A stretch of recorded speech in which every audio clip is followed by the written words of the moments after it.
വാക്ക് കവിയൽ കുടുംബത്തിന് വേണ്ടി നന്ദി പറയുവാനാണ് ഞാൻ മുമ്പോട്ട് നിൽക്കുന്നത്. ചാച്ചനെ കുറിച്ച് ഒത്തിരി പറയേണ്ട കാര്യമില്ലായിരുന്നു, എനിക്കറിയാം. പിന്നെ പാമ്പ്ലാനി പിതാവ് വളരെ കൃത്യമായി സംസാരിച്ചു, പിതാവ് സംസാരിച്ചു. എനിക്ക് കുറച്ച് നാൾ മുമ്പ് സെമിനാറിലൊക്കെ പഠിച്ചിട്ട് മനസ്സിൽ വലിയ വിഷമമായിരുന്നു. കൂട്ടുകാരുടെയൊക്കെ മാതാപിതാക്കൾ മരിക്കുമ്പോൾ ഞാൻ എൻ്റെ ചാച്ചൻ മരിച്ചാൽ എനിക്ക് ഹാർട്ട് അറ്റാക്ക് ഉണ്ടായി മരിച്ചു പോകുന്നു ഞാനിങ്ങനെ വിചാരിക്കായിരുന്നു. കാരണം എനിക്കത് ചിന്തിക്കാൻ പോലും പറ്റിയല്ലായിരുന്നു. എൻ്റെ അമ്മയോ ചാച്ചനോ മരിക്കുന്നതിന് എനിക്ക് ഭാവനയിൽ കാണാൻ സാധിക്കില്ലായിരുന്നു. പക്ഷേ ഈ കഴിഞ്ഞ ഒരാഴ്ചത്തെ ദിവസങ്ങളിൽ എൻ്റെ ചാച്ചൻ എന്നെ പഠിപ്പിച്ചു, മരണം എന്ന് പറയുന്നത് ഒരു കടന്നുപോക്ക് മാത്രമാണ്. ഈ ജീവിതകാലം മുഴുവൻ വിശ്വസിച്ച കാര്യം ജീവിതത്തിൽ യാഥാർത്ഥ്യമാക്കുന്ന ഒരു കാര്യമാണ് എന്ന് ചാച്ചൻ എന്നെ പഠിപ്പിച്ചു. എനിക്ക് സത്യത്തിൽ ഇന്ന് ഒട്ടും വിഷമമില്ല. മനുഷ്യമായിട്ട് മനസ്സിന് ഒരു വിഷമം പെട്ടെന്ന് തോന്നുന്നുള്ളതല്ലാതെ എനിക്കൊരു വരവായിട്ട് കരയേണ്ട വിഷമമില്ല. അതെൻ്റെ ചാച്ചൻ തന്ന വിശ്വാസമാണ്. കഴിഞ്ഞ ദിവസം ബഹുമാനപ്പെട്ട അനീഷച്ചനും ഞാനും കൂടി ചാച്ചന് ICUവിൽ വെച്ച് രോഗീലേപനം കൊടുത്തു. തലേ ദിവസം ഞാൻ ചാച്ചനോട് ചോദിച്ചു, ചാച്ചന് രോഗീലേപനം തരട്ടെ, എനിക്കൊരു പേടിയുണ്ടായിരുന്നു ചോദിക്കാൻ. പക്ഷെ ചാച്ച പറഞ്ഞു അതിനെന്താ, നമുക്ക് രോഗീലേപനം സ്വീകരിക്കുന്ന നല്ലതല്ലേ, പ്രാർത്ഥിക്കുന്നല്ലേ എന്ന് പറഞ്ഞ് എല്ലാ പ്രാർത്ഥനയും ബോധപൂർവം ചാച്ചൻ ചൊല്ലി.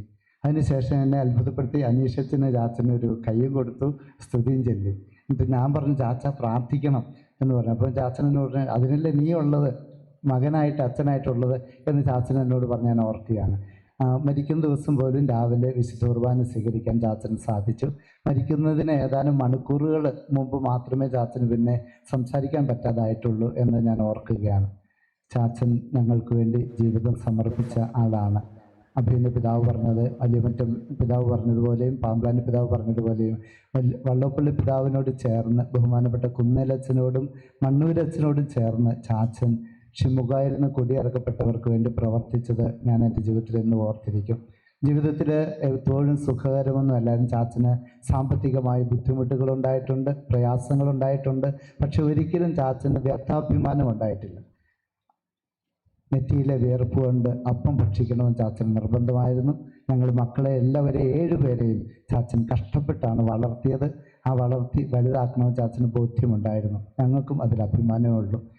കുറച്ച് മണിക്കൂറുകൾക്ക് മുമ്പ് പാറമ്പുഴയിലെ ഡാൻഡിസ് എന്നോട് പറഞ്ഞു, നിങ്ങൾ കടയടച്ച് പോകുമ്പോൾ ചാച്ചൻ ആ കുരിശും തൊട്ടി വന്ന് കൈവിരിച്ച് പിടിച്ച് പ്രാർത്ഥിക്കുന്നത് ഞാൻ ഓർക്കുന്നുണ്ട്.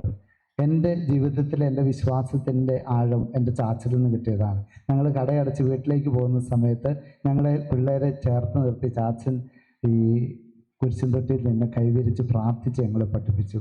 ആ ഒരു വിശ്വാസം മാത്രമേ ജീവിതത്തിൽ നിലനിർത്തിയുള്ളൂ. ചാച്ചൻ ഇന്ന് സ്വർഗത്തിലുണ്ടെന്ന് ഞങ്ങൾക്ക് ബോധ്യമുണ്ട്.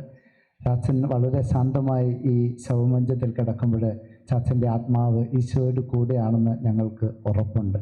ഞങ്ങളുടെ കുടുംബത്തിൻ്റെ പേരിൽ ദൈവത്തിന് ഞങ്ങൾ നന്ദി പറയുകയാണ്.